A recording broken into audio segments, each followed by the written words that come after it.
Oi, loucos por Jesus, bem-vindos a esta aula de segunda-feira, onde estamos aqui para estudarmos a Palavra de Deus. Estamos muito felizes por você estar aqui conosco e eu já quero te pedir aquele pedido básico, quero que você envie, compartilhe esta aula com outras pessoas para que elas possam ser também abençoadas através do estudo da Palavra de Deus. Já estamos aí no meio de 1 Coríntios, isso mesmo, já estamos aí caminhando por meio de 1 Coríntios, hoje vamos estudar 1 Coríntios capítulo 6, amanhã terça-feira vamos estudar 1 Coríntios capítulo 7, e na quarta-feira, somente os alunos exclusivos do canal vão estudar 1 Coríntios capítulo 8, se você ainda não é membro exclusivo do canal, torne-se para que você possa ter acesso a essas aulas que eu tenho certeza vão transformar sua vida. Simbora comigo então para a gente estudar? Vamos embora então? 1 Coríntios capítulo 6, o apóstolo Paulo, praticamente cada capítulo, ele está tratando de um problema sério da igreja de Corinto. E no capítulo 6 tem um problema sério aqui que ele está resolvendo. Diz assim: se algum de vocês tem queixa contra outro irmão, como ousa apresentar a causa para ser julgada pelos ímpios, em vez de levá-la aos santos? Então Paulo começa falando, gente, se tem um litígio, se tem uma disputa, uma discussão, vocês não têm como que vocês levam uma causa na justiça, o outro irmão, e diante de ímpios? Paulo começa com uma pergunta, né? E ele não começa com essa pergunta à toa, gente, é porque isso estava acontecendo lá em Corinto. Verso 2, vocês não sabem que os santos hão de julgar o mundo? Se vocês hão de julgar o mundo, acaso não são capazes de julgar as coisas de menor importância? Gente, eu e você um dia vamos julgar o mundo, né? A Bíblia diz que um dia nós vamos nos assentar em tronos e nós vamos julgar até os anjos, né? Verso de número 3, vocês não sabem que haveremos de julgar os anjos? O apóstolo Paulo fala isso aqui, que nós vamos julgar os anjos, nós vamos julgar os anjos, né? Ou seja, na eternidade nós teremos muito o que fazer. Então Paulo está dizendo, se nós vamos julgar as pessoas, se nós vamos julgar os anjos, como que vocês não têm condição de julgar uma pequena causa entre vocês? Aí ele diz, quanto mais as coisas dessa vida. Se nós vamos julgar os anjos, quanto mais as coisas dessa vida. Portanto, se vocês têm questões relativas às coisas dessa vida, designem para juízes os que são da igreja, mesmo que sejam os menos importantes. Paulo está usando aqui agora de um deboche. Paulo está falando assim, pega o povo mais simples que você tiver aí dentro da igreja e coloca eles para julgar uma causa entre vocês, né? Aí ele diz aqui no verso 5, digo isso para envergonhá-los. Acaso não há entre vocês alguém suficientemente sábio para julgar uma causa entre irmãos? Então Paulo estava zombando, falando, olha, será que não tem gente aí com o mínimo de cérebro que consegue sentar com dois irmãos e falar, não, vamos resolver essa questão desse lote aqui. Não, vamos resolver essa questão dessa vaca, desse cavalo. Paulo estava dizendo isso. E hoje, nos dias de hoje, a gente vê muito crente levando crente na justiça, muito crente levando igreja na justiça. São absurdos que continuam a se repetir. Verso 6. Mas em vez disso, um irmão vai ao tribunal contra outro irmão, e isso diante de descrentes. E ele coloca uma exclamação, tipo, eu não estou acreditando que um irmão leva o outro na justiça diante de ímpios. Aí olha o que ele fala, o verso 7. Isso aqui é chocante. O fato de haverem litígios entre vocês já significa uma completa derrota. Por que não preferem sofrer a injustiça? Por que não preferem sofrer o prejuízo? Em vez disso, vocês mesmos causam injustiças e prejuízos, e isso contra irmãos. Gente, eu posso falar disso aqui que o apóstolo Paulo está falando.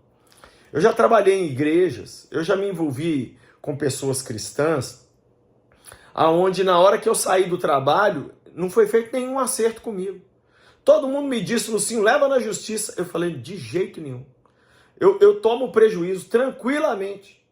Que Deus me livre de eu levar um irmão meu na justiça, levar uma igreja na justiça. Isso não se faz. Isso não pode passar na cabeça de um crente. Se é crente, de verdade. Né? Então Paulo está dizendo exatamente isso aqui. Verso 9. Vocês não sabem que os perversos não herdarão o reino de Deus? Então agora Paulo está falando de perversos. Por quê? Porque ele está dizendo com isso que as pessoas que levam outras na justiça e causam prejuízo umas às outras estão classificadas como perversos. Aí ele diz, não se deixem enganar, nem imorais, nem idólatras, nem adúlteros, nem homossexuais passivos ou ativos, nem ladrões, nem avarentos, nem alcoólatras, nem caluniadores, nem trapaceiros herdarão o reino de Deus. Gente, a lista é muito punk. O que tem de gente adúltera, o que tem de gente hoje, né, praticando aí a homossexualidade, o que tem de gente imoral, idólatra, né, o que tem de gente aí que é trapaceira, caluniadora. Paulo coloca todos no mesmo nível. Lembrando que ele está falando dos irmãos que levam uns aos outros na justiça. Aí no verso 11 ele diz, assim foram alguns de vocês. Esse é o único texto da Bíblia que mostra ex-gay na Bíblia. Porque Paulo cita aqui adúltero, cita trapaceiro, cita homossexual, cita tudo.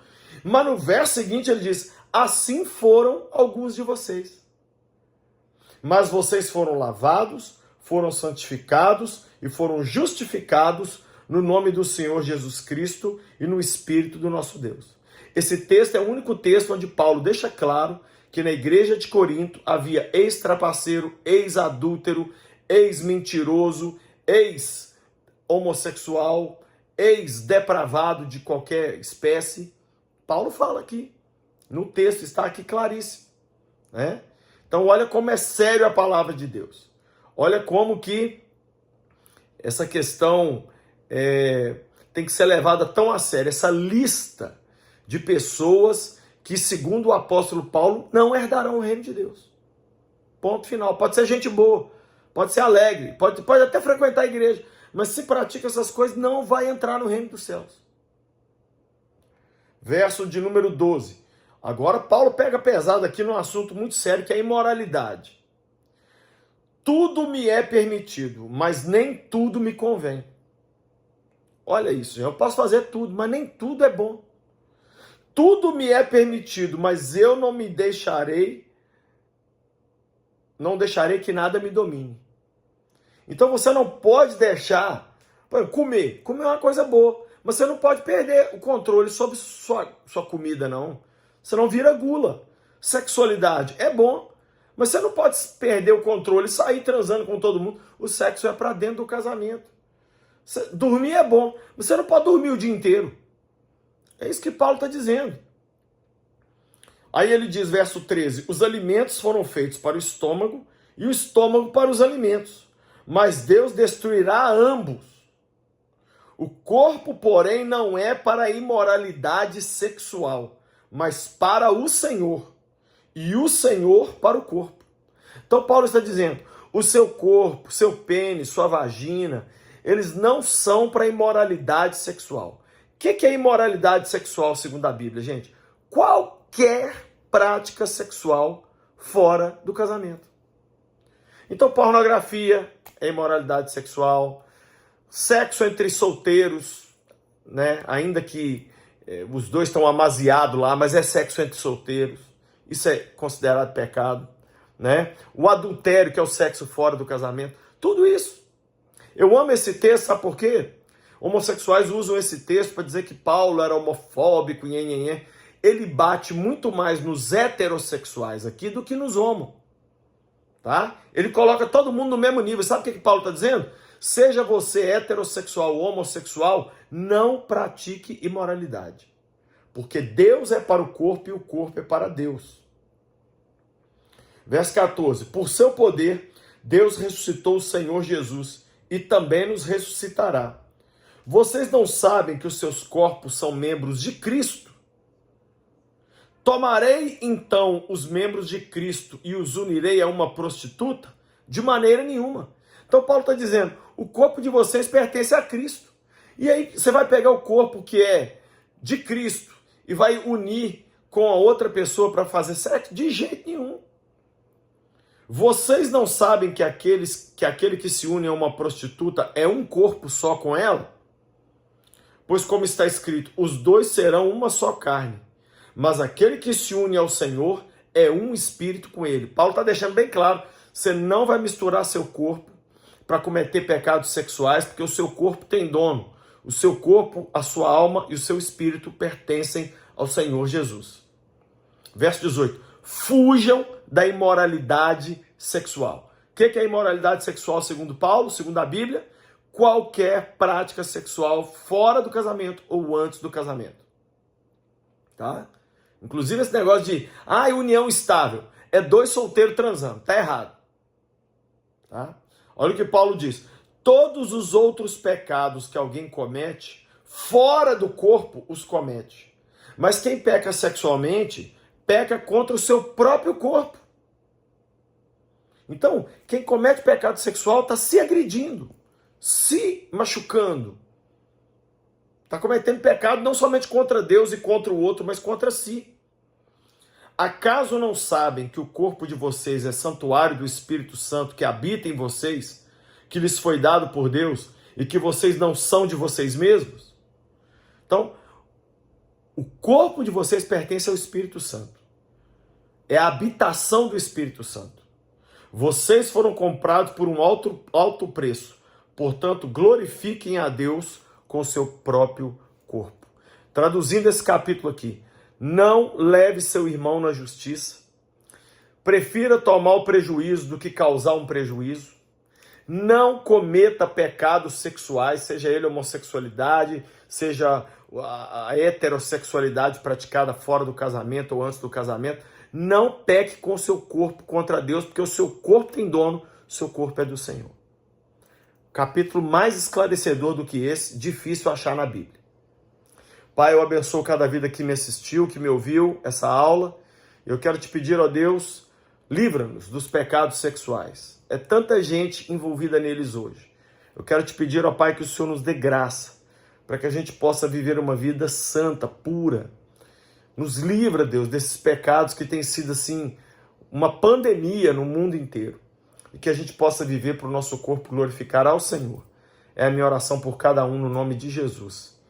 Amém. Vocês gostaram da aula de hoje? Se gostaram, dá um like aí, né?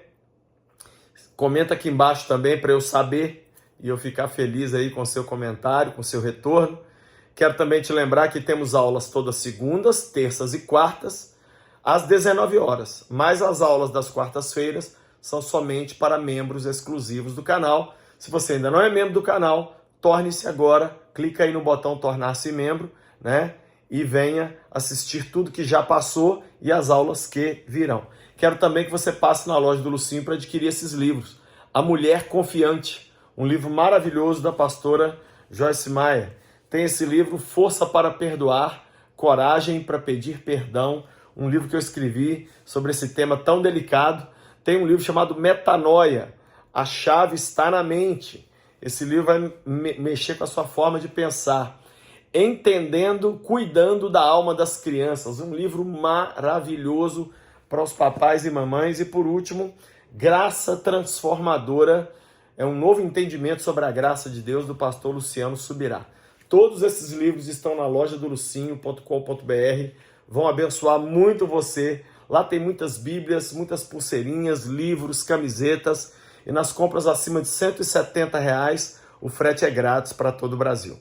E por último, quero te convidar a vir para Israel comigo, com a minha família. Nós temos 2 caravanas em 2024, uma em março, onde iremos para Dubai, Israel, e outra em outubro, onde iremos somente para Israel. Acesse agora o site viagemcomlucinho.com.br e venha com a gente nessas viagens que certamente marcarão sua vida para sempre. Eu vejo vocês na aula de amanhã e não se esqueçam, sejam loucos por Jesus.